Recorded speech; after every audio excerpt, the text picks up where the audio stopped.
Principal porta-aviões do Reino Unido é forçado a saltar grandes exercícios da OTAN após problemas.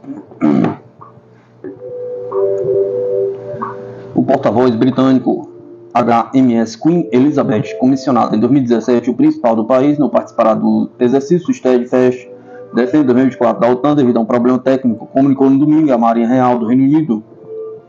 As verificações rotineiras antes da navegação de ontem identificaram um problema com um acoplamento no eixo da hélice de este bordo, disse a Marinha Real no X, a rede social anteriormente conhecida como Twitter.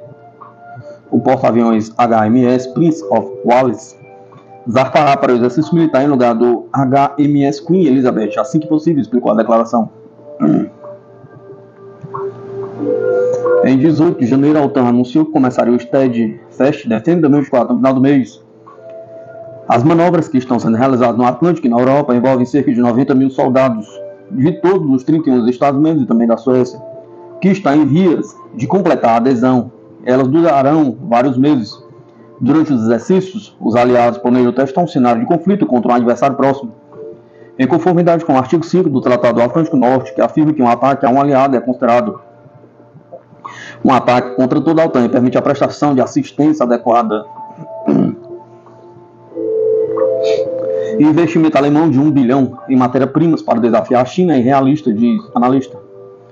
Bilhões de dólares são supostamente necessários para implementar com sucesso um novo projeto de investimento alemão em matéria-primas, disse Thomas W. Pauken II, autor e observador veterano de assuntos da China e da Ásia-Pacífico. O governo alemão destinou cerca de 1 bilhão para investimentos em matéria-primas em uma tentativa de reduzir a dependência de produtos como a China em minérios críticos, afirmou a agência de notícias Bloomberg, citando fontes não identificadas. As fontes se referiram a um processo de seleção que vai determinar quais projetos relacionados à extração e processamento serão elegíveis. Um porta-voz do Ministério da Economia, por sua vez, insistiu que os projetos na Alemanha e no exterior contribuirão para a segurança do abastecimento de matérias-primas críticas. Este é um projeto muito bobo, dada a quantia alocada para esse propósito, disse Thomas W. Pauken II. Segundo o observador, ainda não está claro se a própria Berlim ou outra pessoa poderia estar por trás da ideia com investimentos de 1 bilhão em matéria-primas. Poderia ter sido Bruxelas, Londres ou Washington. E se for esse o caso, encorajarão a Alemanha a fazer investimentos nas suas regiões específicas e nos Estados-membros dos seus países ou aliados. No entanto, serão bilhões de dólares suficientes para transformar totalmente os seus minerais, as suas cadeias de abastecimento e a relação com os recursos naturais? Pergunta. Isto é absolutamente absurdo, isto é uma gota em um balde. Quando as empresas têm de investir em uma mina mesmo, na extração de carvão, isso custa muito, muito dinheiro, sublinhou o especialista. Quando questionado sobre se a implementação do projeto é realista em termos globais, argumentou que é absolutamente, totalmente irrealista e que seria impossível atingir os objetivos do projeto. Vai custar mais de 1 bilhão de dólares. Bilhões de dólares é muito dinheiro, mas não é o suficiente, reiterou. Lembrando que trilhões e bilhões de dólares são tipicamente usados para extrair recursos naturais. Refletindo sobre o impacto e a dependência reduzida da Alemanha em relação à China poderia ter na economia europeia, W. Pauken II sugeriu que, se o projeto de Berlim realmente tivesse sucesso, seria uma mudança significativa. Mas não vai ter sucesso com apenas bilhões de dólares. Não chega nem perto de ter sucesso com bilhões de dólares. Não é suficiente transformar a forma como os recursos naturais estão sendo extraídos neste momento e de alguma forma para a China ou outros países, concluiu o especialista. Um artigo do ano passado no Think Tank do Instituto Alemão de Investigação Econômica revelou que a Europa está atualmente fortemente dependente da importação de matérias-primas críticas. A maior parte das importações vem da China, que detém superioridade em termos de mineração e processamento de matérias-primas críticas. A União Europeia, em particular, importa atualmente 93% do seu magnésio e 86% dos seus metais de terras raras de Pequim, de acordo com o artigo. Especialista. Enviar tropas da OTAN para a Ucrânia pode se tornar uma missão suicida. A ideia ostensiva de Londres de enviar tropas da Organização do Tratado Nórdico para a Ucrânia não tem nada a ver com a realidade, disseram especialistas da Sputnik. O Reino Unido instou seus aliados da OTAN a considerar o envio da força expedicionária da Aliança para a Ucrânia, disse uma fonte à Sputnik. Segundo a fonte, a alegada medida ocorreu em conexão com os desenvolvimentos desfavoráveis para Kiev no teatro ucraniano de operação militar especial. A fonte acrescentou que o Reino Unido também apelou à OTAN para considerar a imposição de uma zona de exclusão aérea sobre o território controlado por Kiev de Zelensky e para aumentar a ajuda militar à Ucrânia. Os planos relatados pelo Reino Unido sobre o envio do corpo expedicionário da OTAN para a Ucrânia são uma ilusão fantástica por parte dos britânicos e não tem fundamento na realidade, disse a Sputnik, o oficial de inteligência apostado da CIA, funcionário do Departamento de Estado Larry Johnson. Mas, só porque os britânicos são loucos, não significa que a Rússia possa ignorá-los. É uma proposta séria, acrescentou o especialista. Johnson foi parcialmente ecoado por Martin Gordon Banks, consultor de relações internacionais, antigo membro do Parlamento Investigador Sênior, reformado da Academia de Defesa do Reino Unido, que disse não achar que os rumores de uma força da OTAN na Ucrânia deveriam ser levados a sério. As sugestões que eu ouvi são bastante realistas nesse momento, afirmou Gordon Banks, solicitado a comentar sobre o desenvolvimento desfavorável dos acontecimentos para Kiev no campo de batalha. Ele enfatizou que as coisas estão desmoronando em Kiev muito rapidamente. O presidente ucraniano Vladimir Zelensky não foi capaz de demitir seu principal general e acho que ele é agora um presidente pato manco, argumentou Gordon Banks, se referindo ao comandante das Forças Armadas da Ucrânia, Valery Zelensky. O mesmo tom foi adotado por Ramsey, tenente-coronel reformado do Exército dos Estados Unidos, que se tornou consultor de assuntos geopolíticos e militares, que alertou que, se a informação sobre os planos de Londres for verdadeira, e se este for o sonho de alguém, poderá rapidamente se tornar um pesadelo para os britânicos e forças da OTAN. Mas não é uma solução ou proposta realista. A Rússia tem domínio aéreo completo, domínio crescente, domínio logístico, domínio de munições. Isso seria catastrófico para qualquer força do Reino Unido e definitivamente mostraria um símbolo do envolvimento direto da OTAN, o que poderia ser realmente perigoso no que diz respeito à escalada, enfatizou Rasmussen, observando que as forças britânicas provavelmente seriam exterminadas com bastante rapidez. O veterano do Exército dos Estados Unidos sugeriu que alguém nas Forças Armadas do Reino Unido poderia estar tendo algum tipo de experiência delirante por sugerir tal cenário. É uma missão suicida para essas tropas e definitivamente colocaria a OTAN em uma situação muito mais perigosa em confronto direto com a Rússia, concluiu Rasmussen. Chefe da Marinha Sul-Coreana visita a base naval dos Estados Unidos que abriga submarinos nucleares. O principal oficial naval da Coreia do Sul visitou pela primeira vez uma importante base naval de submarinos dos Estados Unidos e enfatizou a necessidade de fortalecer os laços contra as crescentes ameaças norte-coreanas, disse a mídia sul-coreana neste domingo. De acordo com a Yonhap, o almirante Yang Yong-mu, chefe de operações navais, visitou na sexta-feira a base naval submarina Kings Bay, na Geórgia, uma base costeira que abriga importantes submarinos nucleares, de acordo com a Marinha do país. É a primeira vez que um chefe da Marinha sul-coreana visita a base, que opera submarino de mísseis balísticos nucleares, um recurso estratégico importante dos Estados Unidos, a parte marítima da tríade nuclear dos Estados Unidos, que também inclui mísseis balísticos intercontinentais, bombardeiros estratégicos. Segundo a mídia, Yang fez um passeio a bordo do submarino de mísseis balísticos da classe Ohio US Alaska, antes de se reunir com autoridades da Marinha dos Estados Unidos para discutir os exercícios combinados dos aliados e formas de aumentar a cooperação para dissuadir as ameaças nucleares de mísseis da Coreia do Norte. Os dois lados reafirmaram o compromisso firme dos Estados Unidos de proporcionar meios de dissuasão à Coreia do Sul, utilizando toda a gama de capacidade de defesa dos Estados Unidos, incluindo nuclear, disse a Marinha. Na quinta-feira, Yang também se reuniu com sua contraparte norte-americana, a almirante Lisa Franchett, para discutir a Coreia do Norte e a cooperação marítima. Franchett sublinhou o firme compromisso de segurança de Washington com o Sul e destacou a necessidade de ambas as marinhas melhorarem a interoperabilidade e a prontidão combinada face a um ambiente de segurança cada vez mais desafiante.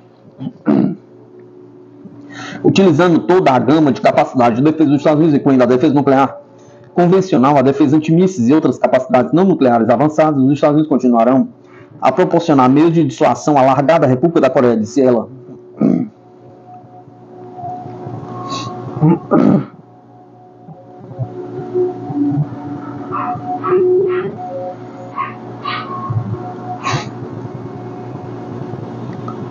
Ex-analista de segurança em Washington afirma que Israel perdeu a guerra. Em janeiro, Israel retirou um número significativo de tropas do norte de Gaza e relatos recentes à mídia indicam que responsáveis do Hamas regressaram à área, incluindo agentes da polícia e outros funcionários públicos. Isso mostra que Israel falhou em seu objetivo de eliminar o Hamas, disse um antigo analista de segurança em Washington e consultor geopolítico internacional Dave Alalou. Lalou, na sexta-feira. Israel perdeu a guerra, não apenas ontem, mas há muito tempo, argumentou David. Eles não querem vir a dizer publicamente que derrotar o Hamas é uma ilusão. O Hamas sempre está lá. Então o que Israel está fazendo é bombardear esses lugares, o que para mim, pessoalmente, não é uma estratégia, é um fracasso. David disse que a decisão do presidente dos Estados Unidos, Joe Biden, de impor sanções a 4 colônias israelenses fez com que os Estados Unidos parecessem ainda piores aos olhos do mundo, em vez de sua intenção de fazer a administração parecer mais equilibrada. Se querem fazer isso, por que não apoiar o cessar-fogo contra as atrocidades que o governo israelense está cometendo contra os palestinos? Pergunta. Porque, para mim, isso simplesmente não faz sentido. Quando você se comporta assim no cenário internacional, você realmente demonstra sua falta de credibilidade, disse David, descrevendo Biden como nosso presidente incompetente. David disse que a comunidade internacional desistiu de tentar analisar a política externa da América, particularmente no Oriente Médio. O Oriente Médio, o mundo, aliás, está apenas se perguntando onde está a política externa norte-americana, dado que nunca tivemos uma estratégia política externa. Pelo menos que eu saiba, nos últimos 30 ou 40 anos, ponderou.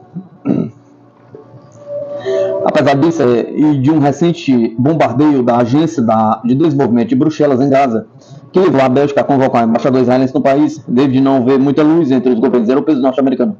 Os europeus estão sob o mesmo guarda-chuva que os Estados Unidos, porque estão sob o domínio dos Estados Unidos, disse ele, acrescentando que os Estados Unidos continuam a pressioná-los de uma forma ou de outra.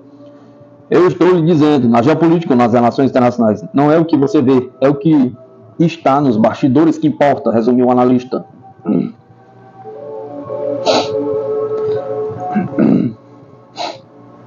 Especialista. Vemos a ascensão do mundo multipolar e a queda sem fronteiras do globalismo ocidental.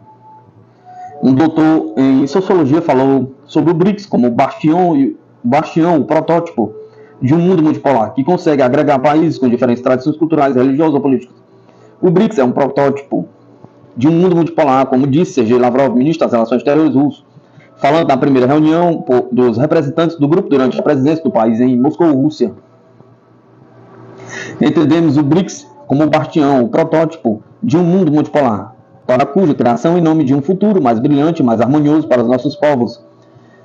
Todos nós tentamos contribuir, disse Lavrov durante a reunião, da qual participaram a Arábia Saudita, o Egito, os Emirados Árabes Unidos, a Etiópia e o Irã, sublinhando que sua adesão fortalece a parceria estratégica e a posição internacional do bloco. Ele também mencionou os numerosos pedidos de adesão de outros países. Trata-se de uma ilusão, porque diferentes nações com diferentes tradições culturais, religiosas ou políticas são capazes de se unir além do mandato do controle dos Estados Unidos da América do Norte, comentou o Sergei Riquelme, doutor em sociologia. O historiador e escritor lembra que há muitos anos havia um movimento dos países não alinhados que tentava ser algo independente entre os grandes blocos políticos da Guerra Fria, mas que agora o BRICS está seguindo como uma esperança para enfrentar um globalismo que não entende as fronteiras e que quer impor sua vontade, seus valores a diferentes nações que agora estão se unindo para buscar um futuro melhor. Acima de tudo, porque muitas delas são nações em desenvolvimento que tiveram seu crescimento paralisado por políticas neocoloniais que priorizaram os interesses do centro e deixaram a periferia para trás disso. Já Nassim Taleb, um especialista em economia e pesquisador financeiro, acredita que os Estados Unidos enfrentam uma espiral de morte no aumento da dívida.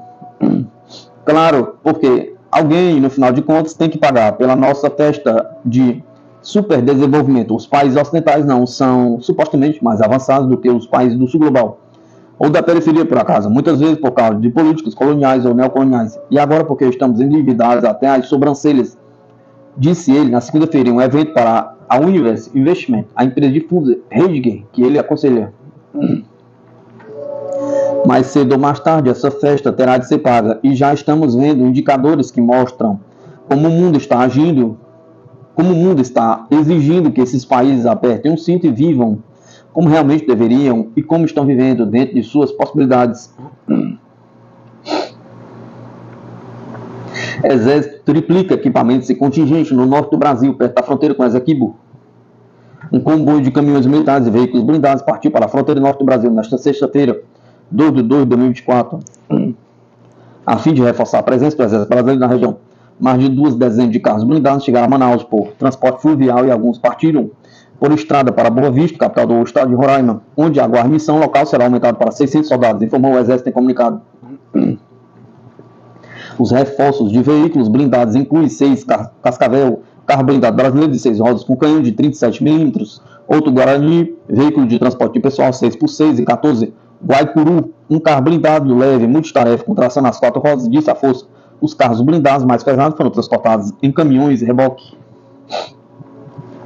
De acordo com o comandante da Força, General Tomás Paiva, a chegada dos blindados é resultado do planejamento do Exército Brasileiro voltado para reforçar e priorizar a Amazônia.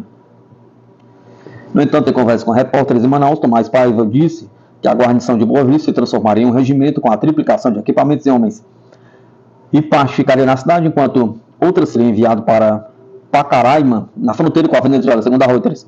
O papel do Exército é garantir a nossa soberania nacional. Realmente acreditamos que a situação foi resolvida pacificamente por meio diplomático, afirmou o comandante citado pela mídia. Caracas reativou uma antiga reivindicação sobre a região de Esequibo no ano passado. Em meio às tensões, a Venezuela e a Guiana concordaram em dezembro em não usar a força nem aumentar a tensão na disputa numa reunião em São Vicente e Granadinas. Na semana passada, em reunião mediada pelo Brasil, a Venezuela prometeu manter a diplomacia para resolver o conflito. O Brasil já se posicionou anteriormente, afirmando que não permitiria que as tropas venezuelanas usassem o território brasileiro em Roraima para invadir Esequibo, uma vez que não há rota terrestre através da selva.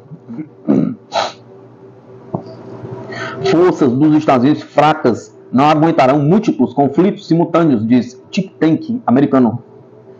A drenagem dos equipamentos militares pelos conflitos e políticas erradas tem afetado negativamente a prontidão do país e seus aliados, de acordo com o estudo da The Heritage Foundation. As Forças Armadas dos Estados Unidos são fracas e correm o risco de não serem capazes de defender os interesses nacionais vitais do país, advertiu um estudo do think tank norte-americano The Heritage Foundation. Em um estudo publicado na última semana, o relatório avaliou o poder militar dos Estados Unidos com base em 3 critérios principais: capacidade, habilidade e prontidão. A conclusão é que o país norte-americano não seria capaz de atender às demandas de um único conflito regional importante e, ao mesmo tempo, manter a presença em outras partes do mundo. As Forças Armadas dos Estados Unidos estão supostamente mal equipadas para lidar com 2 grandes conflitos simultaneamente, algo que é dificultado pela postura geralmente fraca de seus principais aliados. Esse é o resultado inevitável de anos de destacamentos prolongados, subfinanciamento, prioridades mal definidas, política de segurança em constante mudança, disciplina extremamente fraca na execução de programas e uma profunda falta de seriedade em toda a instituição de segurança nacional, mesmo com o aumento das ameaças aos interesses dos Estados Unidos, apontou o texto. Segundo ele, a situação é exacerbada pelo grande apoio à Ucrânia desde o começo da operação militar especial da Rússia em 2022, que afeta tanto os Estados Unidos como seus aliados. E seus últimos também estão sendo forçados a suprir Israel militarmente desde outubro de 2023. Relatório caça F-35 dos Estados Unidos não corresponde aos padrões operacionais básicos em 65 áreas. O caça dos Estados Unidos Luckenred March F-35 tem pelo menos 65 deficiências básicas, onde continua a não atender às especificações básicas de teste, avança em comunicado o Gabinete do Diretor de Teste e Avaliação Operacionais. O GPO, Escritório de Programas Conjuntos do F-35, completou a revisão da prontidão para testes. O JSE, Ambiente de Simulação Conjunta, em setembro de 2023, certificou como pronto para testes, apesar de 65 deficiências em relação aos requisitos de referência básico do GSE, aponta o relatório desta sexta-feira. O ciclo de desenvolvimento do programa F-35 continua sofrendo atraso devido a problemas de estabilidade do software e aviônicos imaturos e deficientes nos sistemas de missão Block 4, com o novo hardware tecnológico Refresh 3 entrando nas aeronaves de produção do lote 15, detalha a nota. Na sequência disso, as entregas de produção de aeronaves do lote 15 na configuração TR-3 estão suspensas até que mais testes possam ser concluídos e os problemas aviônicos resolvidos, diz o relatório.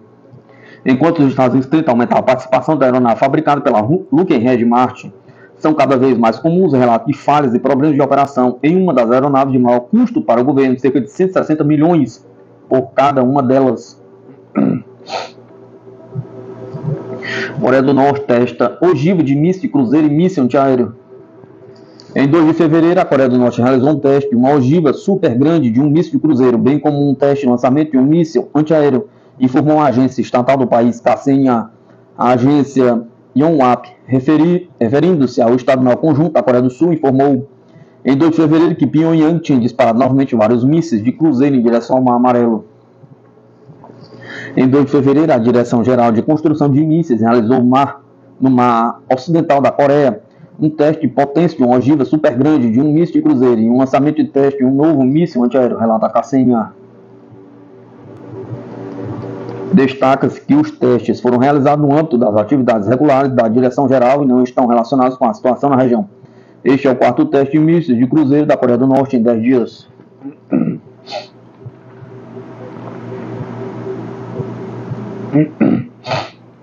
China encontra novo campo petrolífero com 107 milhões de toneladas de petróleo bruto. Um novo campo petrolífero com reserva de petróleo bruto, totalizando 107 milhões de toneladas, foi recentemente descoberto na bacia de Sanmenxian, na província de Henan, região central da China, anunciou nesta semana o Serviço Geológico da China, Geological Survey, do Ministério dos Recursos Naturais.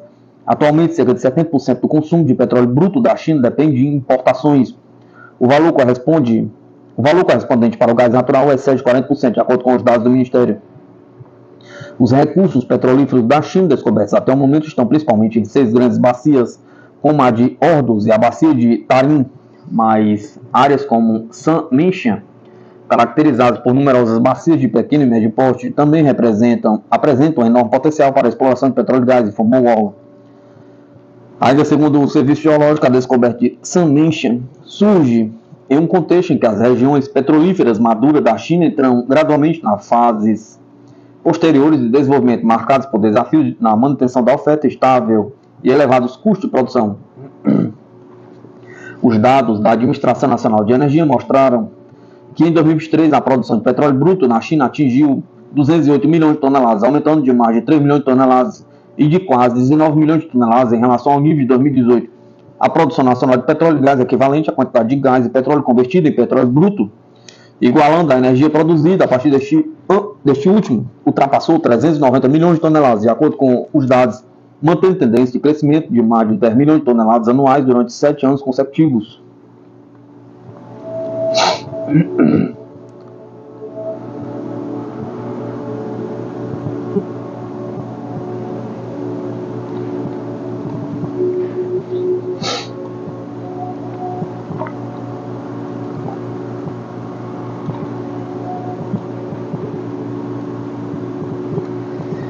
Com China na mira, Marinha dos Estados Unidos destaca 3 porta-aviões no oeste do Oceano Pacífico, diz mídia. O USS Carl Vinson, o USS Theodore Roosevelt e o USS Ronald Reagan, 2 dos quais acabaram de participar de exercícios bilaterais com os Estados Unidos, trabalharão para dissuadir a China e a Coreia do Norte, disse a Nikkei Asia. A Marinha dos Estados Unidos destacou 3 de seus 11 porta-aviões no oeste do Oceano Pacífico para reforçar a dissuasão da China e da Coreia do Norte. Apesar das crescentes preocupações com a possível expansão do conflito no Oriente Médio, informou na quinta-feira a revista japonesa Nikkei Asia. O destacamento é o primeiro em 2 anos e envolve 3 porta-aviões dos Estados Unidos, USS Carl Vinson, USS Theodore Roosevelt e o USS Ronald Reagan, posicionados perto de uma cadeia de ilhas que liga Okinawa e Taiwan às Filipinas, segundo fontes do Instituto Naval dos Estados Unidos. O que posso dizer é que o grupo liderado por porta-aviões está pronto para executar toda a gama de operações, disse o contra-almirante Carlos Sardiello, comandante do grupo de ataque Carl Vinson, segundo a Nikkei Asia. Essas oportunidades de treinamento, nos quais podemos agregar rapidamente essas plataformas grandes capazes e agir aqui no mar das Filipinas, são uma grande chance de ensaio para nós, continuou ele. O Comando Militar do Japão anunciou na quinta-feira que a Força Marítima de Autodefesa do Japão e a Marinha dos Estados Unidos realizaram exercícios conjuntos ao sul da ilha japonesa de Okinawa, com a participação do USS Carl Vinson, USS Theodore Roosevelt, dos cruzadores de mísseis USS Lake, Airin, USS Princeton, destroyers da Marinha dos Estados Unidos e destroyers japonês Easy. Os exercícios começaram na segunda-feira e decorreram até quinta-feira. As mais novas armas da Rússia claramente são melhores do que as da OTAN, diz Putin. Nesta sexta-feira, o presidente Vladimir Putin está participando de uma reunião no Fórum Tudo pela Vitória, na cidade russa de Tula, onde discursou sobre diversos assuntos. Durante seu discurso, o líder russo enfatizou que as armas mais recentes da Rússia são claramente melhores quando comparadas com a da OTAN. É claro que, se compararmos as armas modernas da OTAN com as armas do último período soviético, as armas soviéticas estão abaixo em algumas qualidades. Aliás, nem sempre. Mas se estamos a falar das novas armas, elas são claramente melhores. É um fato óbvio, dispute no fórum, tudo pela vitória. O presidente acreditou que a indústria de defesa russa tem mostrado bom ritmo e qualidade, uma vez que exportou equipamentos militares no valor de bilhões de dólares em 2023.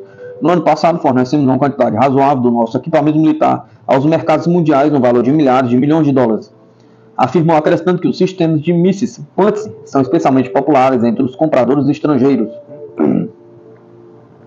O presidente afirmou ainda que a maioria dos russos quer ajudar Donbás, sublinhando que as decisões sobre a adesão de Donbás e da Península da Crimeia foram totalmente baseadas na opinião popular. Se eu não tivesse certeza de que em nosso país, na Crimeia, e em toda a nossa enorme pátria, a esmagadora maioria pensava assim como vocês, eu não teria feito nada na Crimeia. Mas eu tinha certeza de que tanto o povo da Crimeia quanto toda a Rússia queria esse regresso à pátria. Assim, a esmagadora maioria do povo do país que ajudou Donbás disse. Por fim, o líder russo declarou que as Forças Armadas da Ucrânia tornaram-se uma organização terrorista. As Forças Armadas da Ucrânia tornaram-se uma organização terrorista. Não há nada escondido aqui sobre isso, afirmou. OTAN prepara cenário de conflito nuclear com a Rússia durante exercícios militares, diz especialista. O Steadfast defende em 2024 uma duração de vários meses, considerado o maior exercício em décadas. Por um alto oficial americano da OTAN, deverá testar um míssil Trident II, segundo a mídia. O lançamento do míssil balístico intercontinental Trident II de um submarino nuclear britânico deverá ocorrer no âmbito do exercício de grande escala da OTAN, simulando um cenário de guerra nuclear, disse o especialista russo Igor Korotchenko. A Sputnik. O jornal britânico The Sun citou na quinta-feira fontes dizendo que a Marinha Real do Reino Unido está se preparando para lançar o Trident II de um submarino nuclear no Oceano Atlântico pela primeira vez desde 2016. O lançamento do míssil em ogiva seria efetuado do submarino Vanguard, que está sendo reparado em Plymouth, no Reino Unido, há 7 anos. Após o teste, o submarino retornaria então à frota de dissuasão nuclear britânica. Isto está ocorrendo no âmbito dos exercícios de larga escala da OTAN, que estão sendo realizados na Europa hoje e estão elaborando um cenário de guerra com a Rússia. É óbvio que esse lançamento é realizado no contexto desses exercícios, no decorrer do cenário que a OTAN está elaborando. Há também opções para o uso de armas nucleares, então é óbvio que tudo está ligado em um único circuito, disse Igor Korotchenko. Ele sublinhou que cada um dos países que possui armas nucleares realiza periodicamente lançamentos de mísseis para confirmar as características técnicas e táticas, bem como sua prontidão de combate. Desta vez foi decidido combinar esse lançamento com exercícios para a guerra com a Rússia, acredita Korotchenko. O especialista explicou que quase 8 anos se passaram desde o lançamento anterior do Trident II, devido ao Reino Unido usar mísseis fabricados nos Estados Unidos. Segundo ele, os lançamentos de confirmação dos Estados Unidos são suficientes, e por isso Londres não tem necessidade de lançar os ICBM com frequência. Christoph Cavoli, comandante supremo aliado da Europa na OTAN, disse anteriormente que a aliança realizaria o maior exercício de vários meses em décadas. O Steadfast defende em 2024 as manobras vão envolver cerca de 50 navios de guerra, 80 aviões, 1.100 equipamentos militares terrestres, incluindo 133 tanques, bem como cerca de 90 mil soldados. As atividades militares acontecerão nos países bálticos, na Polônia e na Alemanha. O poder naval está em alta e Brasil precisará correr para proteger o Atlântico Sul, diz analista. Batalhas no Mar Negro, no Mar Vermelho e o potencial incendiário no Mar Sul da China colocam o poder naval no centro da agenda dos estrategistas. O Brasil deve se preparar para incluir novas tecnologias e muita tonelagem para travar as batalhas navais do futuro, dizem analistas militares. Nesta quinta-feira, o grupo Yemita Holt anunciou o ataque a navio mercante do Reino Unido no Mar Vermelho, informou o general de brigada do grupo, Yassari, conforme reportou o canal libanês Al Maiden. As forças armadas do Iêmen atacaram com mísseis antinavio um cargueiro britânico que seguia em direção ao Mar Vermelho. Israel Disse Sai, a operação foi realizada em apoio ao povo palestino em resposta à agressão americana e britânica do Iêmen. O comandante central das Forças Armadas dos Estados Unidos, por sua vez, informou haver abatido drones sobre o Golfo de Aden, destruído uma embarcação sem tripulação pertencente aos Houthis no Mar Vermelho. Diante da centralidade de conflitos navais no Mar Vermelho, no Mar Negro e do potencial explosivo no Mar Sul da China, a revista The Economist publicou artigo que defende o aumento da importância do poder naval no século XXI. Segundo o editorial, a preponderância do transporte marítimo no comércio internacional e a transferência de dados via cabos submarinos contribui para a relevância geopolítica dos mares. Para o professor da Escola Superior de Defesa em Brasília, Wellington Dantas de Amorim, a questão logística não é a única responsável pela ascensão da relevância do geopolítico do poder naval no século XXI. Há outro elemento que torna esse imperativo geopolítico cada vez maior, que é a crescente territorialização do mar, disse Dantas de Amorim. Devemos considerar não só o combate no mar, mas os combates pelo mar, o que está incluindo no plano estratégico da Marinha Brasileira para 2040. Os estados ampliaram a sua soberania sobre os mares, se valendo de convenções da ONU que garantem o direito de explorar as águas de sua zona econômica exclusiva e estender a sua plataforma continental. Além disso, temos a prática de países como Malásia, Vietnã, Filipinas e China de construir ilhas artificiais para instalar bases marítimas ou servir de apoio a bombardeiros, notou Dantas de Amorim. O combate moderno, no entanto, verá não só a ascensão do poder naval, mas de todos os domínios da guerra de maneira interligada.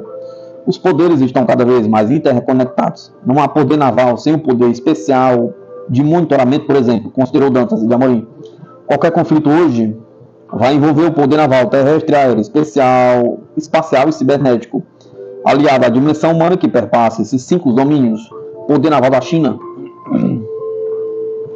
A relevância geopolítica do domínio dos mares está na pauta de potências ascendentes como a China, que detém a maior marinha do mundo, ultrapassando os Estados Unidos. Segundo o relatório do Pentágono publicado em 2023, Pequim possui cerca de 370 navios de guerra contra 280 de Washington.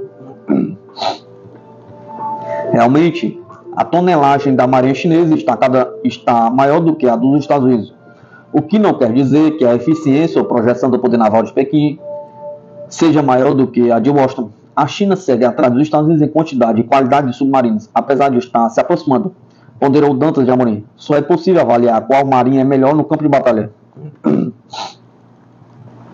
O professor doutor em História da Escola Naval, Leonardo da Costa Ferreira, afirmou que os Estados Unidos deverão manter a sua superioridade naval sobre a China por pelo menos mais uma década.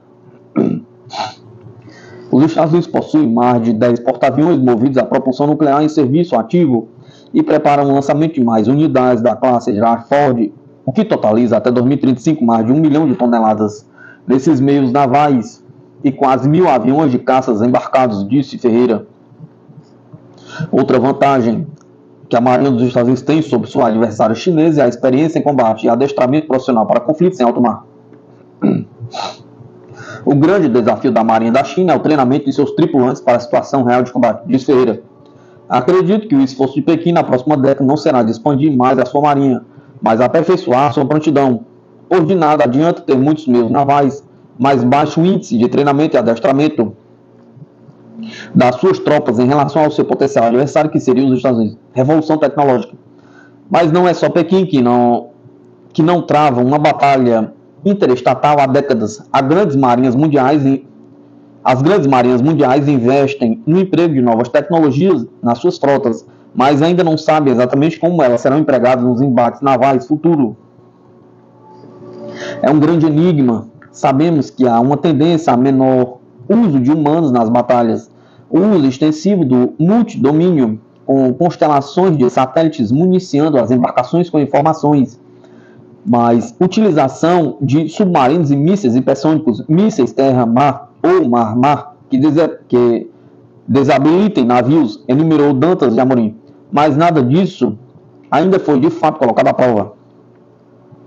Os embates entre a Rússia e a Ucrânia no Mar Negro deram algumas pistas sobre a necessidade de atualizar a estratégia de embate naval, como a da OTAN, excessivamente focada no uso de porta-aviões, submarinos e mísseis balísticos, considera o professor da Escola Naval, Leonardo Ferreira. O que a guerra na Ucrânia tem mostrado de maneira relevante, e isso chocou alguns estrategistas, foi a eficiência do drone como arma de ataque, e não só de observação, mapeamento, vigilância e inteligência. Dr. Ferreira. Segundo ele, a eficiência do uso de drones de pequeno porte para incapacitar blindados, aviões em solo e embarcações fluviais e marítimas exigirá a atualização das estratégias navais da OTAN. Não me surpreenderia se na próxima década surgisse uma nova classe de navios, o navio drônico. Temos o navio aeródromo, que é o porta-aviões. Pode surgir um navio drônico, que leva vários modelos de drones, apostou Ferreira. Acho que a estratégia a longo prazo não vai envolver só porta-aviões submarinos, mas também o drone. Ele vai ser pensado como uma arma fundamental nas marinhas de guerra no futuro. Potencial brasileiro. Em um contexto geopolítico com alto risco de conflitos navais de médio e grande porte, envolvendo potências militares, o Brasil terá que redobrar os seus esforços para defender a sua soberania sobre a Amazônia Azul. A Amazônia Azul, segundo o pleito brasileiro, tem 5.700.000 km², o que equivale a 60% do território terrestre brasileiro. Ela seria o 7º país do mundo em superfície, 40% maior que a Índia, disse Dantas de Amorim. Como é que o Brasil vai poder preservar a soberania sobre essa extensão sem os recursos tecnológicos necessários? Pergunta. O especialista lembra que existem avanços na elaboração de sistemas de gerenciamento da Amazônia Azul, inclusive o uso de drones, e na modernização da frota submarinos e fragatas, mas talvez seja insuficiente, lamenta o professor da Escola de Defesa. O Brasil apresenta novidades como os novos submarinos convencionais da classe Riachuelo e a construção das novas fragatas da classe Tamandaré. Diz Ferreira, somos a única marinha do Atlântico Sul com porta-helicópteros de mais de 20 mil toneladas com capacidade de operar aviões em caso de combate. Além da segurança do Atlântico Sul, a Marinha do Brasil deve garantir a segurança de extensa rede fluvial, dentre as quais estão rios cobiçados por sua geografia, conectividade e oferta de água doce. A Amazônia tem sido alvo de investimentos pela Marinha na última década e protege a desembocadura do grande rio e vigia embarcações que adentrem em direção à nossa floresta, diz Ferreira. Sempre que possível, a Foz do Amazônia é patrulhada por submarinos, há um esquadrão de helicópteros e corpo de fuzileiros navais. O especialista nega que haja um vazio ou total desguarnecimento da região da Foz do Amazonas, mas sim a presença de objetos militares com a possibilidade de pronto emprego se necessário. No entanto, o risco de conflito interestatal nos rios brasileiros é menor do que no Atlântico Sul, que deve continuar sendo o foco das Forças Armadas, acredito, Dantas de Amorim. Infelizmente, as ameaças provavelmente virão do Atlântico Sul, que conta com ampla presença da Marinha de potências extra-regionais, que sabemos muito bem quais são, concluiu o professor da Escola de Defesa.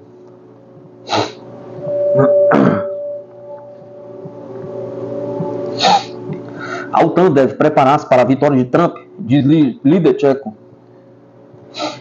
Aparentemente, a possibilidade de Donald Trump regressar à Casa Branca já está a causar desespero entre os falcões da OTAN. Em uma declaração recente, o presidente tcheco, Petr Pavel, apelou a todos os líderes da Aliança Ocidental para se prepararem para as possíveis consequências de uma vitória republicana nos Estados Unidos. Segundo ele, a ascensão de Trump poderá levar a um acordo com Putin, frustrando definitivamente os planos ocidentais. Durante uma entrevista à comunicação social, Pavel afirmou que Trump pensa diferentemente dos outros líderes ocidentais, razão pela qual a sua possível eleição deve ser vista com preocupação no momento atual. Embora a maioria dos responsáveis da OTAN acreditem que a melhor forma de lidar com o conflito ucraniano é através do apoio militar a Kiev, Trump tem uma visão mais pragmática, que inclui a necessidade de negociar a paz diretamente com os russos.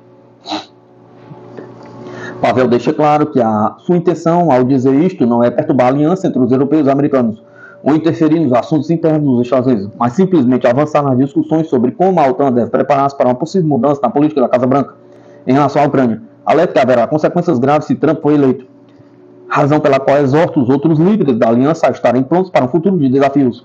Não se trata de perturbar o vínculo transatlântico, desafiando os Estados Unidos como aliado, mas deveríamos admitir realisticamente que Donald Trump olha para uma série de coisas de forma diferente.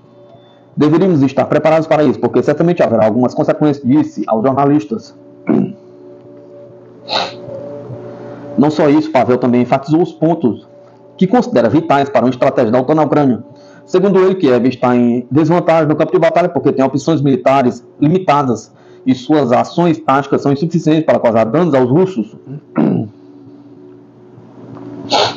Seguindo as orientações dos militares pró-guerra mais radicais, propõem a Aliança Atlantista aumente exponencialmente o envio de armas para a Ucrânia, tornando as tropas de Kiev suficientemente fortes para alcançar um equilíbrio de forças com os russos. Ele acredita que só com Kiev conseguindo tal capacidade seria possível conduzir negociações de paz justas com Moscou.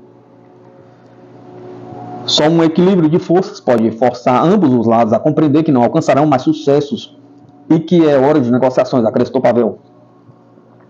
Na verdade, o medo de Pavel reflete a mentalidade dos princípios fomentadores da guerra ocidentais. Trump fez promessas na sua campanha eleitoral que incluem acabar com a guerra da Ucrânia em um dia. Obviamente, a única maneira de fazer é através de uma negociação de paz direta com os russos, forçando a Ucrânia a reconhecer suas perdas territoriais e garantindo a neutralidade de Kiev e o fim do intervencionismo da OTAN nas fronteiras russas. Ainda não está claro se Trump irá realmente fazer os esforços necessários para alcançar a paz, mas há pelo menos uma possibilidade significativa de que isso aconteça. Uma vez que o líder republicano defende a ideia de America First, propondo o isolacionismo nacionalista e a redução da presença global dos Estados Unidos.